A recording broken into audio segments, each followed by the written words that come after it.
this hour. According to Vietnam's Environment Ministry, floods in Vietnam have claimed 90 lives, with 12 people still missing. Torrential rain and landslides have battered South Central provinces since late October. Flooding in northern Malaysia has displaced over 5,000 people, including 5,142 evacuees in Kelantan, where days of heavy rain have forced residents into 26 relief centers. Local authorities also reported 528 evacuees in Terengganu, as meteorological officials warn of continuous heavy rains and strong winds across the region. Myanmar's junta says it has arrested 1,594 nationals in just 5 days during major raids on the Shui Koko scam hub, seizing 2,893 computers, 21,750 phones, and over 100 Starlink receivers. The crackdown comes as internet scam networks continue to thrive in Myanmar's borderlands amid civil war. The United States, Ukraine, and key European partners are gathering in Geneva today for critical talks on U.S. President Donald Trump's plan to end the war in Ukraine. U.S. Secretary of State Marco Rubio has arrived in Geneva and is joined by U.S. Special Envoy Steve Witkoff. Canadian Prime Minister Mark Carney once again reiterated, saying Ottawa will resume trade talks with President Donald Trump when appropriate, after Trump suspended negotiations last month over an anti-tariff ad from Ontario's government. Carney, speaking at the G20 in Johannesburg, said he remains open to discussions with the United States. U.S. Federal Appeals Court has rejected the Trump administration's bid to expand fast-track deportations nationwide, with judges ruling the policy posed serious risks of erroneous summary of removal for immigrants. The decision upholds District Judge Gia Cobb's ruling that the policy violated due process rights for some immigrants. At least 10 people have died and around 20 were injured on Saturday when a tourist bus overturned in Michoacan, Mexico. The bus had left Uruapan for Tlalpujahua. Authorities have not yet determined the cause, and investigations are still ongoing. Cyclone Fina has slammed Australia's Northern Territory with 205 km/h winds, knocking out power for about 19,000 people in Darwin. Local Chief Minister Leah Finocchiaro has said that the Category 3 storm caused property damage and flooded roads, but left no reported injuries as crews began assessing widespread destruction. Now we start with the Middle East. Israel has carried out an airstrike in Beirut's southern suburbs, targeting what it says was a Hezbollah militant. The Israeli military reports the strikes hit a major road in the capital, and residents say they heard the roar of war planes moments before the explosions. Panic swept through the neighborhood as people rushed out of apartment buildings, fearing more attacks. Medical sources say at least 24 people were wounded and taken to nearby hospitals.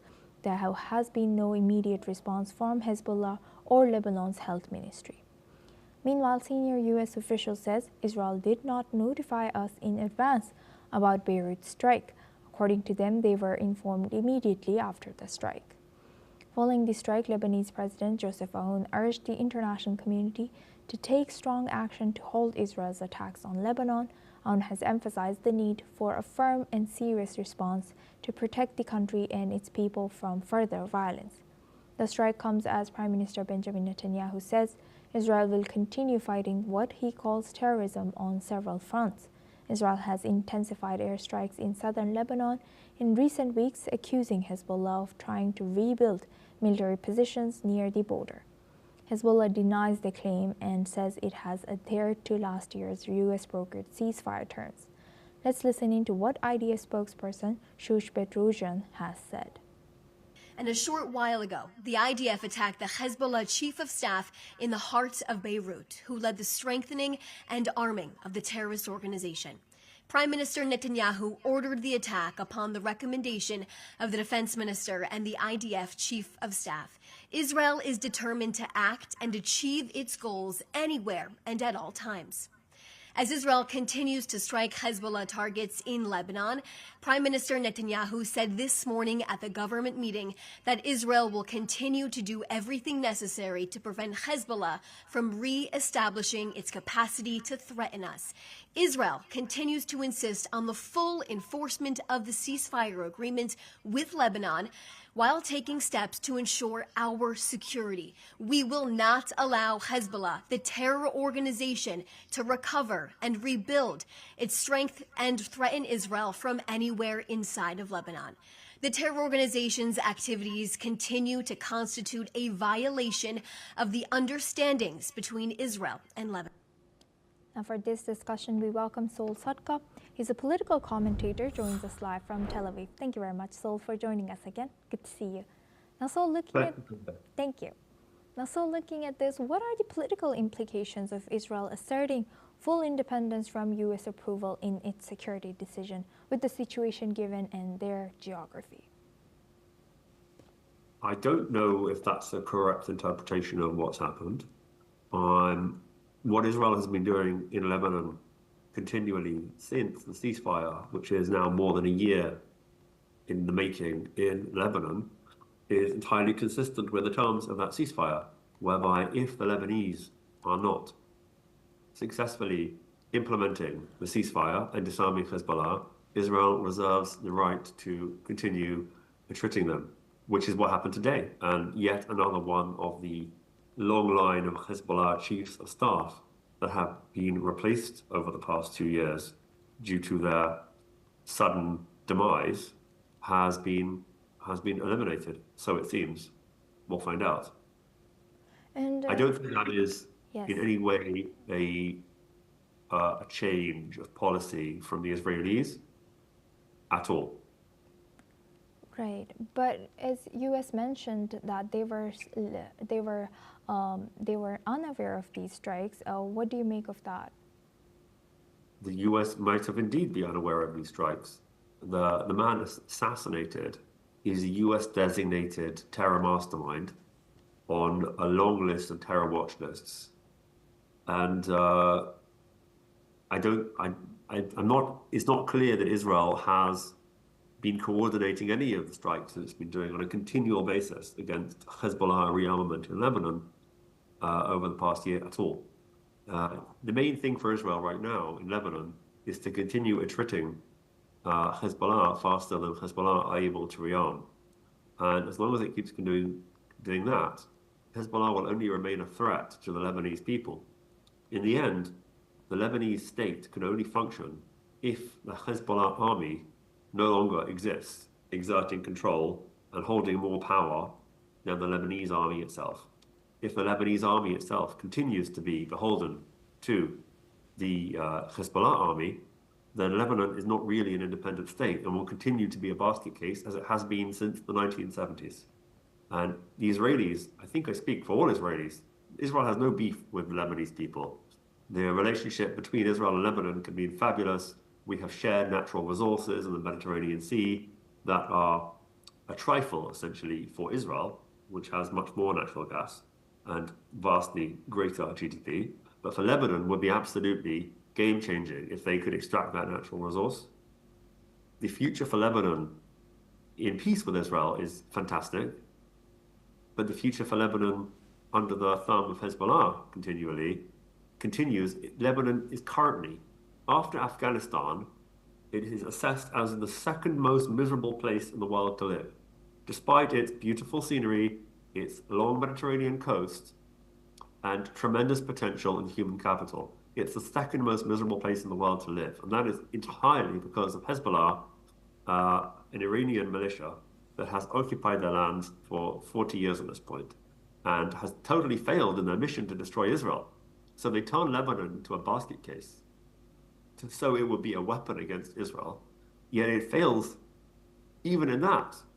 So we can only pray that Israel attacking the Hezbollah leadership, as is continuing now, is the starting point, perhaps, for the Lebanese themselves to be able to rise up and overcome the final remnants of Hezbollah. Israel itself has not got the will to complete the de-Hezbollahization of Lebanon. The Lebanese people are going to have to do that. It's only in Israel's interest to reduce Hezbollah to the extent that they can no longer attack Israel in a significant way. And it can continue to do that by the continual process of moderate attrition as it has been doing up till now. And Sol, as you mentioned that, Israeli people do not have beef with Lebanese people, but these many strikes by Israel targeting Hezbollah also involved some accidental killings or killings of civilians, right? So don't you think those families will not maybe like Israel as their families were killed in these strikes? I completely agree. Obviously, if when you attack terrorists that have set themselves up inside civilian areas, there's always going to be the chance, despite your best efforts, that uninvolved civilians will lose their lives or be injured. And no doubt their families will not look at Israel kindly. Yet when you look at it within the wider picture, the damage that Hezbollah has done to Lebanon, reducing its GDP to essentially zero, to virtually zero, destroying its currency, about a third of all the people of Lebanon have left. The population of Lebanon is now believed to be about 4 million. Lebanon is being destroyed by Hezbollah. The only way that will stop happening, so big picture, the only way that can stop happening is if Israel helps the Lebanese people to get rid of Hezbollah. I am in touch with many people in Lebanon. Right, every one of them, including Shia, who are naturally affiliated to Hezbollah, which is a Shia militia, so want Hezbollah gone, and they are grateful for Israel for helping them. Unfortunately, we're running out of time for this discussion, but thank you very much, Sol Sadka, for joining us today and sharing that insight. Now we move on to Africa. At the G20 summit in Johannesburg, South Africa, leaders have reaffirmed their commitment to multilateralism even as U.S. President Donald Trump's unilateral policies continue to generate tensions. Brazilian President Lula da Silva has emphasized that despite Trump's efforts to dismantle multilateral frameworks, global cooperation will ultimately prevail. Let's listen in. O presidente Trump tem dado demonstrações já há alguns meses. Ele já se afastou da Unesco, ele já se afastou da Organização Mundial do Comércio, sabe? Ele está tentando fazer uma pregação prática, sabe, do fim do multilateralismo, tentando fortalecer o unilateralismo. E eu acho que vai vencer o multilateralismo. Outcome of the summit was the G20 leaders' declaration, which addressed global challenges such as the climate crisis without the involvement of the United States. South African President Cyril Ramaphosa, who hosted the summit, highlighted that the declaration reflects a renewed commitment to multilateral action. Indian Prime Minister Narendra Modi of India has called for a global compact on artificial intelligence, emphasizing the need for ethical standards to prevent misuse. While the summit focused on strengthening multilateral cooperation, the U.S. boycott and tensions surrounding the war in Ukraine has emphasized the challenges facing international cooperation. European leaders, including French President Emmanuel Macron, warned that geopolitical divisions could signal the end of the G20's effectiveness in addressing global crisis. Now, for this discussion, we welcome Professor Andrew Latham. He's an international relations expert, joins us live from Minneapolis. Thank you very much, Professor, for joining us again. Good to see you. Professor, now, looking at this, how effective do you think these whatever comes out of G20 could be, and how does unilateral actions by U.S. is affecting the credibility of this institution? Well, this institution, like a lot of institutions that we are still in existence, was created either during the Cold War or during the post-Cold War era, in which we were in a very different geopolitical situation. Bipolarity during the Cold War, obviously, the US, USSR, and unipolarity in the aftermath of that conflict, in which the US got to be the principal rule maker, Everybody wanted to join the American-led clubs, and a cooperation around the planet was premised on American leadership. That world has passed, and now we're in an era of multipolarity, and whether it's Turkey or India or South Africa or Brazil, regional great powers around the world are reasserting their right to help make the rules, not just be rule takers, but be rule makers. And it remains to be seen if the G20 rather could survive that moment of transition. It was built for a different world. It may adapt. It may continue to have some utility. It may morph into something quite different, or it may die, but remains to be seen.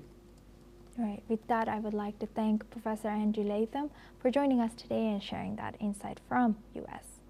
Now we move on to our next news. U.S. President Donald Trump has recently claimed that Ukrainian leadership has shown little gratitude for U.S. efforts to end the ongoing war in Ukraine. Meanwhile, addressing media on the sidelines of the G20 summit, German Chancellor Friedrich Merz has said that he is not convinced that Ukraine will be able to come to an agreeable solution within the timeline stipulated by the peace plan, but forwarded by President Donald Trump. Let's listen into what more he has shared. Es geht jetzt darum, dass wir auf der Basis des 28-Punkte-Plans, der von der amerikanischen Regierung vorgelegt worden ist, ein zustimmungsfähiges Dokument machen, das von der Ukraine sozusagen eingebracht wird, akzeptiert wird in eine Verhandlung mit Russland. Ich habe noch einmal einen weiteren Vorschlag gemacht, der sozusagen unterhalb der kompletten Lösung bleibt. Ich will das hier im Detail nicht weiter ausführen, weil dies zurzeit gerade in Genf verhandelt wird. Ich bin unverändert, ja, ich will nicht sagen pessimistisch, aber ich bin im Augenblick noch nicht davon überzeugt, dass es im Laufe der nächsten Tage zu der von Präsident Trump gewünschten Lösung kommt. So, wir haben heute Sonntag. Der Plan von Präsident Trump ist am Donnerstag einen Abschluss herbeizuführen. Davon sind wir nach wie vor sehr weit entfernt. Was nicht heißt, dass es völlig ausgeschlossen ist, ihn zu erreichen, aber ich bin skeptisch, ob angesichts der gegenwärtigen Differenzen ein solches Ergebnis möglich ist. Aber das müssen wir abwarten. Moreover, commenting on the peace plan, Spain's Prime Minister Pedro Sanchez has said that the proposal should be revised to ensure Ukrainians and Europeans feel represented. Let's listen in.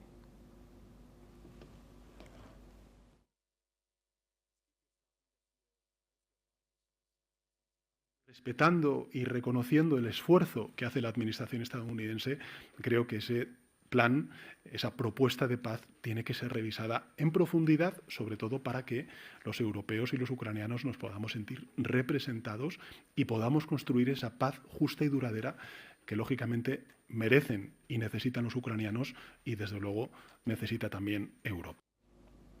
This comes as Ukrainian, U.S. and European officials gathered in Geneva to discuss the draft plan presented by Washington.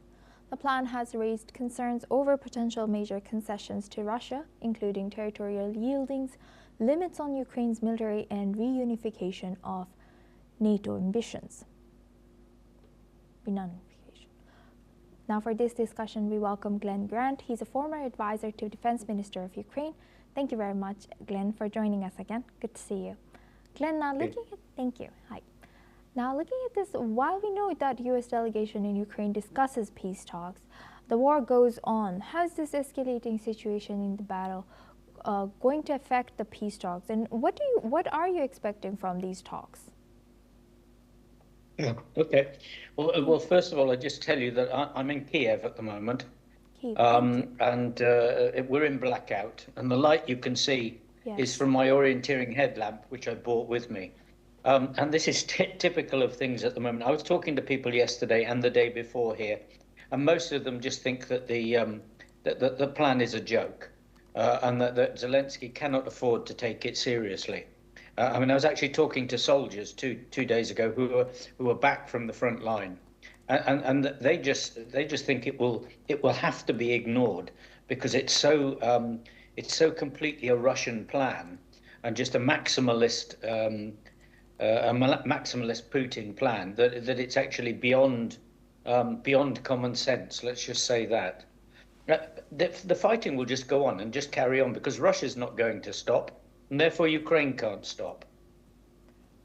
And so you are critical of whatever comes out of this. And what do you think? U.S. President Trump recently claimed that Ukrainian leadership had shown little gratitude for U.S. efforts to end the ongoing war. What do you think could be Trump's motivation? Is it Nobel Peace Prize again, or do you think it could be connected to him losing voters during the government shutdown? Neither of those things. He's been working for Trump solidly now for 10 years. The evidence is hugely overwhelming that he is in Trump's pocket. And this plan was written in Russia because you can tell, because the language is not English. It's been translated from Russian and it's very bad English in many cases. And as I said, it's just the maximalist Putin plan that Trump has looked at, added a few thoughts of his own, like, we want 50% of the profit of anything that happens in Ukraine, and sent it on its way. I'm not sure Trump even understands what he's done. I really don't at the moment. And to talk about his motivations are just unfathomable at times. And this is another one of those times.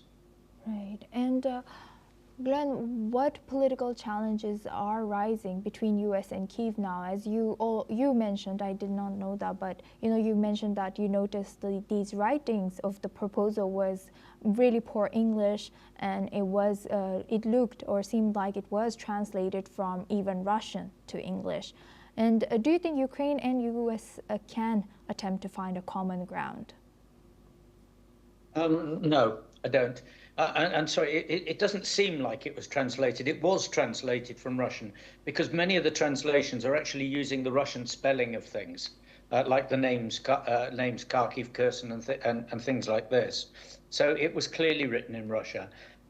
If Trump continues the way he's going with his views, there can be no common ground because he just wants to punish Ukraine. Glenn, there might be a network issue with Glenn, but thank you very much, Glenn, for joining us today. That was Glenn Grant from Kyiv. He gave us an insight and the reality of what living in Kyiv looks like. Thank you very much, Glenn. Now we move on to our next news. 50 of the 303 school children abducted from a Catholic school in Niger State, Nigeria, have escaped captivity and reunited with their families, bringing relief to some distraught parents. The children aged between 10 to 18 have escaped individually between Friday and Saturday. However, 253 children and 12 teachers still remain in the hands of kidnappers who attacked St. Mary's School on Friday. No group has claimed responsibility, but authorities have deployed tactical squads and local hunters to aid in the rescue. The abduction is part of a troubling trend in northern Nigeria, where armed gangs have used school kidnappings to demand ransoms, creating widespread insecurity. Niger State schools have since been closed in response to this attack. Now we move on to Europe. Real Madrid president Florentino Perez has said that the club will hold an extraordinary general meeting to vote on major reforms to its stages. Speaking at the annual General Assembly, Perez has avoided directly addressing reports that Real Madrid may allow private investors to take up to 10% stake in the club. He told members the proposed reforms are aimed at preparing Real Madrid to face the challenges of the next 50 years. Media reports say the club is reconsidering opening its member-owned structure to outside investors following similar moves across European football. Perez has long argued that Real's traditional model limits competitiveness in a rapidly changing market. Let's listen into what the Real Madrid president has shared. La conclusión es clara. Seguiremos siendo un club de socios, pero debemos crear una filial en la que los 100.000 socios del Real Madrid conservemos siempre el control absoluto. Sobre esta base, esta filial podría incorporar simplemente, por valorar el club, una participación minoritaria, no sé, del 5%, una cosa así, para que sepamos lo que vale el club, porque si no tampoco sabemos lo que vale, ¿no? ¿Y por qué dar ese paso? Porque es la vía más clara y más contundente que tenemos para valorar, porque otro sería salir a bolsa y eso no queremos hacer. That's all we have time for. Keep watching NewsX World for more news updates from